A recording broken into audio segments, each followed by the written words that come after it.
I'll freshen you up and make it all nice." When I happened to cross paths with a classmate, Kevin, at the year-end party, and he called out to me, I brushed him off and headed for my seat. Kevin then proceeded to pour his beer over my head from above. 3 of Kevin's cronies also started heckling me. I clenched my fists, barely containing my anger. "So, I'll just cleanly cancel that $100 million contract then." What? Saying that, I left the restaurant. After that, I made a certain call. As a result, Kevin's world came crashing down. His own actions had led him down the path to ruin. My name is Robert Smith, 35 years old. I run an apparel company. After years of experience in the apparel industry, I founded my own company, at the age of 27. Until things took off, I lived a life of poverty, juggling day jobs and part-time work, but now my company has grown to a respectable size and recognition. Working in a field I'm passionate about brings me immense satisfaction, and I enjoy my work every day. My father, also an entrepreneur in a different field, often gives me advice when I face challenges at work. Life was fulfilling until one day, an unexpected piece of news reached me. This news would entangle me in an unforeseen event. Ever since middle school, it had been my dream to start my own apparel brand. Thus, I went to a high school with a fashion design program and majored in business management in college to learn about entrepreneurship. During high school, I worked part-time at a clothing store and never neglected my studies, no matter the circumstances. My desire to own my own brand was greatly influenced by my grandfather. Originally, my grandfather ran a bespoke suit company. I admired my grandfather, who worked energetically, and as I grew, I aspired to own a company like him. Although he worked actively until 80, he has passed the reins to his right-hand man due to his advanced age. When I discussed my dream with my grandfather and father in my 3rd year of middle school, they were very supportive. Starting a company is fine, but you have to build it with your own efforts. Don't expect any help from us. We won't give you a single penny for it, but if you're willing to work hard, we'll support you. Both my grandfather and father had faced hardships in their youth to establish their businesses, so they encouraged me to persevere. They paid for my high school and college education as their parental duty, but true to their word, they didn't provide any financial assistance for my startup. Perhaps their tough love was what spurred me to work so hard. In high school, I juggled 2 part-time jobs at a clothing store and a convenience store, working tirelessly without any time for leisure. Kevin, a peer from middle and high school, often mocked me, saying, "Are you struggling with money? Poor you, maybe I should give you something." He also frequently pitied me for not being able to enjoy my youth. After graduating from university, I joined an apparel company to gain experience. There, I learned a great deal, and finally, at 27, I had saved enough money to start my own apparel brand. Initially, it was a small company of just 5 people, but over time, the team grew to 10, then 50, and now we have over 200 employees, with the company thriving under my leadership. Recently, our brand has gained recognition, attracting attention from various companies and experiencing a rapid rise in performance. Amid these fulfilling days, I received an invitation to a class reunion.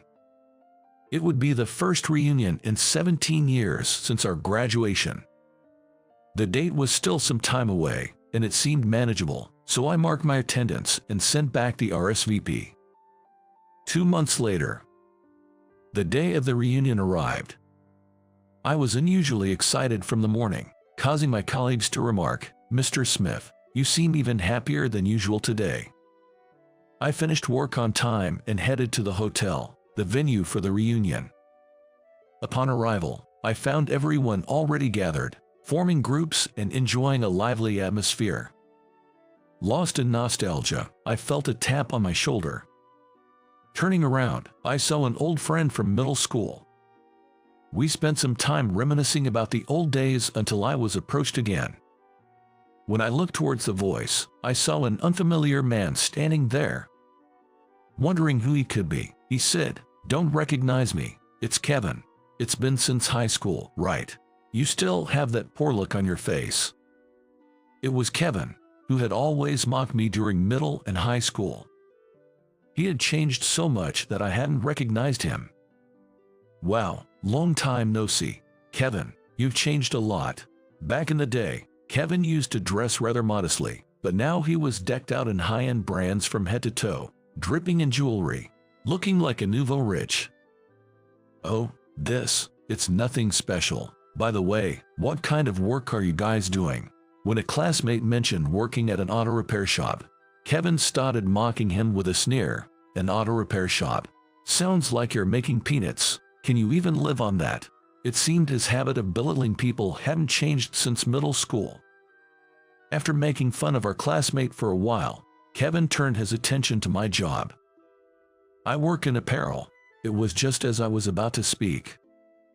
I was cut off mid-sentence when Kevin interrupted. "No way, apparel. Are you still working as part-timer? Not having a proper job at 35? That's terrible. You're done for." He laughed mockingly, clutching his stomach. Irritated by his mockery, I asked, "And what about you, Kevin? What do you do?" With a smug look, Kevin boasted, "I don't really need to work, but I'm an executive at Company Y." Company Y? Company Y is so well known that it's safe to say everyone has heard of it. I'm quite familiar with the company myself. Perhaps pleased by our surprise upon hearing the company's name, Kevin, without being asked, began to talk about himself. From what he shared, it seems Kevin married the daughter of the president of Company Y. He hasn't become a son-in-law, as his surname hasn't changed. After marrying his wife, he resigned from his previous job and became an executive at Company Y. It seems like a classic case of getting the job through connections. My wife is the vice president, and she covers all our living expenses, so I don't really need to work. I just do it to pass the time. No matter how much I spend, money just keeps flowing like water," Kevin bragged proudly. We had been putting up with his boasting, but eventually found it too annoying and decided to leave Kevin. "Wait, I'm not done talking." Kevin tried to hold us back, so I replied dryly, "Enough already. How envious." This response seemed to upset him, as he suddenly turned red with anger and shouted, "A lowlife who can only do part-time shouldn't mock me. Don't get cocky, you poor loser." Perhaps due to the alcohol, his rant became incoherent, and he left the venue shouting about how he couldn't talk with poor people. According to other classmates, Kevin had been boasting about his wife and company to everyone, and they all found him annoying. With Kevin gone, we were able to enjoy the reunion. A few weeks after the reunion, during the year-end party season, my company's parties were starting. Given the large number of employees, it was customary for each department to have its own party, and as the president, I had to attend all of them. Today was the sales department's turn, and I was scheduled to attend. However, I had an appointment with a client earlier in the day and planned to join the party afterward. I managed to finish the appointment just before 9 p.m. and hurried to the bar where the party was being held. As I was heading towards the reserved room at the back of the bar, "Hut, isn't that Robert?" "It is Robert. What are you doing here?" It was Kevin, who must have been sitting at a table, calling out to me. I couldn't believe we'd run into each other here. I greeted him casually, despite my surprise. Kevin then stood up, slung his arm around my shoulder, and said, "Why are you wearing a suit if you're just a part-timer? Let me introduce you guys. This is my classmate, but he's still just a part-timer. Crazy, right?" He began to mockingly introduce me to his drinking buddies, who seemed to be his cronies. They followed Kevin's lead and started mocking me as well. Annoyed, I knew better than to engage with drunkards. "Sorry, I'm in a hurry," I said, trying to leave Kevin's table. "You've always reeked of poverty." With a sneer, he said, "Let me freshen you up and clean you up." and then he poured the beer from his stein over my head. I was taken aback by the sudden turn of events, but the jeers from Kevin's cronies led to me being doused in beer not just once, but several times. As a result, I ended up completely soaked in beer. "Now you're rid of that poor smell. You should be thankful to me," Kevin said with a triumphant look. Even I had my limits, and this incident made me decide to seek revenge on Kevin. "So, I'll just cleanly cancel that $100 million deal then." "What?" I said to Kevin before turning back the way I had come and leaving the bar. I only informed the sales manager, apologizing that the appointment was running long and I couldn't make it to the year-end party, and then I immediately made a certain phone call. A few days after the beer dousing incident, I was summoned by someone and went to their company. At the reception, I gave the company name and was then led straight to the president's office. Upon entering, I was greeted by a man in his 60s and a woman in her 30s. "President Johnson, I apologize for the sudden trouble the other day." As I apologized, President Johnson said, "No, it is we who should be deeply sorry. Thank you for coming all this way today. This is my daughter, Emily." He introduced the woman to me. "Thank you for taking the time to come today. I deeply apologize for the other day. On behalf of the person involved, I offer my apologies. Emily is apologizing deeply to me." I found myself apologizing in turn, and for a while, the three of us were caught in a loop of apologies. After we had all apologized to each other, we got straight to the point. "Regarding the incident the other day, we conducted an investigation immediately after you contacted us. We could hardly believe it. It's truly embarrassing." The two of them seemed so remorseful that I felt guilty by association. "President Smith, in the course of our investigation, we discovered something. Is it all right for me to hear it?" I asked, and President Johnson replied, "We wanted you to hear it too, which is why we invited you here today." With that, President Johnson and Emily revealed a certain truth to me. As the three of us talked, there was a knock at the president's office door. Emily opened the door, and a familiar face appeared.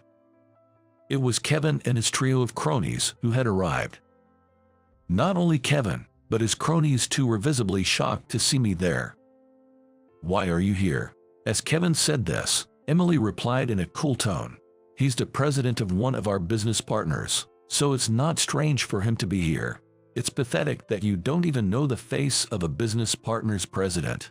But who would have thought that President Smith and you were classmates?" At this, Kevin and his cronies turned pale and could only utter, "I thought you were incompetent, but this is just pitiful." President Johnson began to hold his head in his hands. "I mentioned it the other day, didn't I, about settling a $100 million deal. I came here today to wipe the slate clean." As I said this, Kevin replied, "You said something like that the other day, but you're just a part-time worker at a clothing store, aren't you?" Interrupting him, President Johnson slammed his desk and stood up. "You really know nothing at all. President Smith is the head of the rapidly growing oury. You must have heard of it, haven't you? Or, as in, the apparel company that accounts for most of our products." Kevin, now pale, managed to say that, and Emily sharply retorted, "Yes, exactly. Without ours business, our company would surely face bankruptcy. And what have you done to the president of that company?" Emily glared at Kevin and his cronies with piercing eyes. The four of them froze, as if paralyzed by a snake's gaze. "Everything you did to President Smith has been relayed to us, so don't think you can talk your way out of this. In fact, the company I was at was Company Y." Emily, who had been assisting President Johnson, was the vice president of Company Y and Kevin's wife. My company had been doing business with Company Y for about 2 years, and our products made up 70% of their merchandise. When I heard Company Y at the reunion and that Kevin had married the vice president, I didn't believe he would take me seriously if I said I was a president, so I didn't mention it. But after the beer incident, my patience ran out, and I called President Johnson of Company Y to say, "I just had beer poured over my head by your employee Kevin. I cannot do business with a company that employs such people, and I explained what happened at the bar. Initially skeptical, President Johnson, fearing the loss of the contract, promised to investigate immediately and hung up. And then, a few days later, President Johnson called to apologize after conducting an investigation. It turns out that on that day, it was actually Kevin's year-end party, and there were several other employees present besides Kevin and his cronies.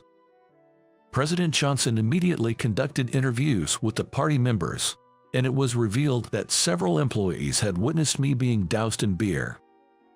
This led to my being summoned to the company today for an apology based on the findings of the investigation. Upon hearing this, Kevin and his cronies began to tremble, perhaps finally realizing the gravity of their situation.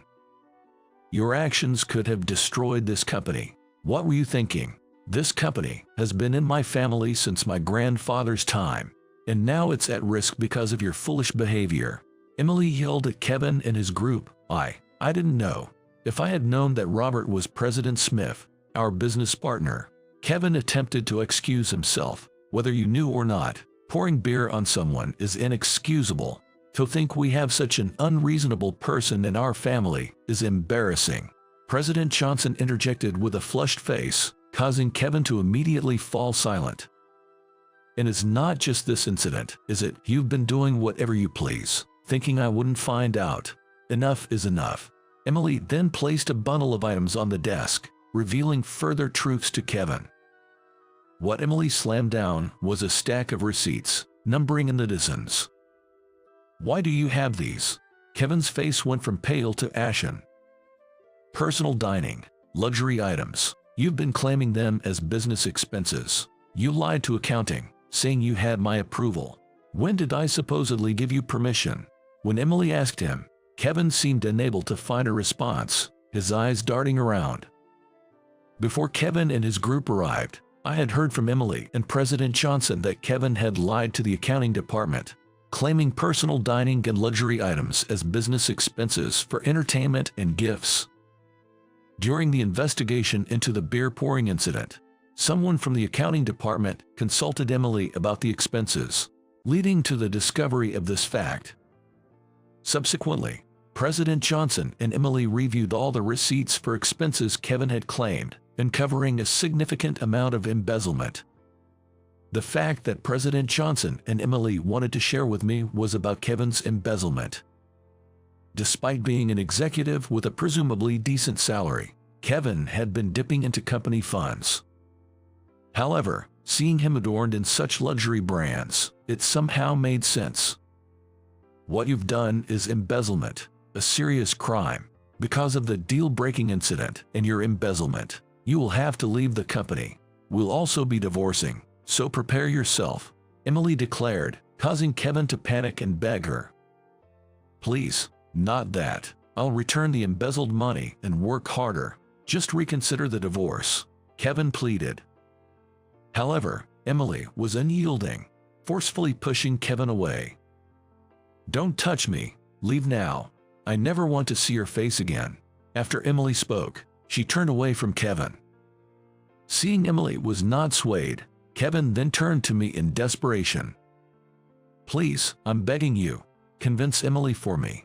If you can just reset the business deal, everything will work out. Let's forget about the beer incident and act like adults here. My divorce might be your fault, you know. Kevin, still not understanding what he did wrong, demanded from a position of superiority that I accept a business deal. I was so astonished by his audacity that I was at a loss for words. I shook my head and said, You really don't understand anything, do you? This isn't about that anymore. I can fulfill your request. If you're going to blame anyone, blame your own actions. Looking Kevin in the eyes as I said this, he collapsed in tears on the spot. He is possibly thinking crying might solve his problems. He kept glancing over at me, perhaps hoping for some sympathy. It's sad to see a person fall this low, beyond any hope of redemption. As I was contemplating what to do next, President Johnson said, President Smith, I apologize for taking up your time today. We'll handle the rest. so please feel free to go."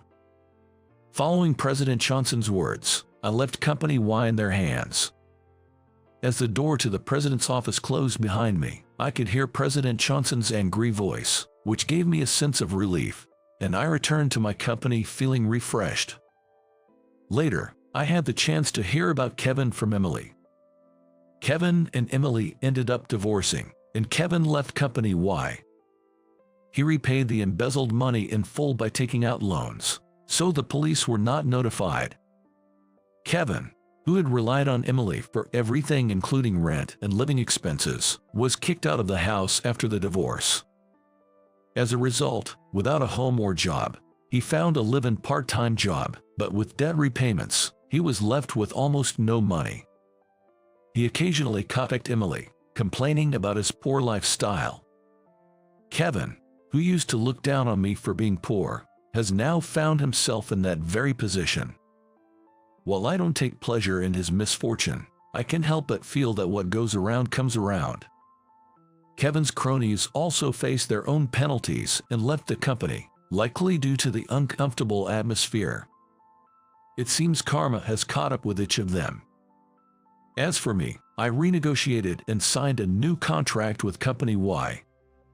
President Johnson and Emily have thanked me multiple times, but the business with Company Y is also beneficial for me. I hope to maintain a good relationship with Company Y moving forward. Somehow, through this incident, I've become friends with Emily. We've started going out for drinks, and she's become somewhat of a big sister figure to me. Lately, she's been concerned about me being of marriageable age but without a partner, and has offered to introduce me to someone soon. While it's a bit nosy, I've been so focused on work that I've nearly forgotten what dating is like. I'm a bit anxious but also excited about the prospect of meeting someone new. Looking forward to a passable new encounter, I'm motivated to continue working hard today.